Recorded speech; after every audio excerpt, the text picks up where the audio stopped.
Roman স্ক্রিপ্টে কখনো ভাষা চালুর দীর্ঘদিনের দাবি পূরণে রাজ্যপালের ভাষণে কোনো উল্লেখ নেই, সংশোধনী আকারে উল্লেখ প্রয়োজন।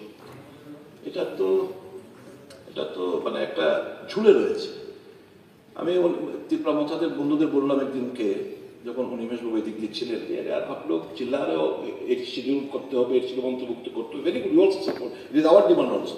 বাট ওটা করার আগে তো আমাদের স্ক্রিপ্টই ফাইনাল করলাম না। Now, the party in which I belong to, we support Roman script. The promoters support Roman script. They used to support Bengali script. Now probably they too have aputti nei Roman script. A new script again আবার একটা এসে দাঁড়িয়েছে, Devanagari script. তারপরে একটা কমিটিও করে দেওয়া হয়েছিল।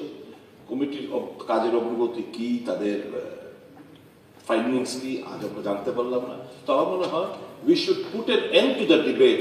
এবং আমি বুঝি আপনাদের অনেকেই একটা পার্টির একটা স্ট্যান্ড থাকে to promote Devanagari script, nothing wrong in it, but so far age our state is concern, I think we will render injustice if the majority, কিংবা বিগত দিনগুলোতে ভাষা কমিশনের যে রিপোর্ট, কিংবা মেজরিটি মানুষের যে চাহিদা, কিংবা এই স্ক্রিপ্টটা সাইন্টিফিক্যালি যা রোমান স্ক্রিপ্টের যা সুবিধা, এটা যদি আমরা অবজ্ঞা করি, আমার মনে হয় we are going to cause A blunder.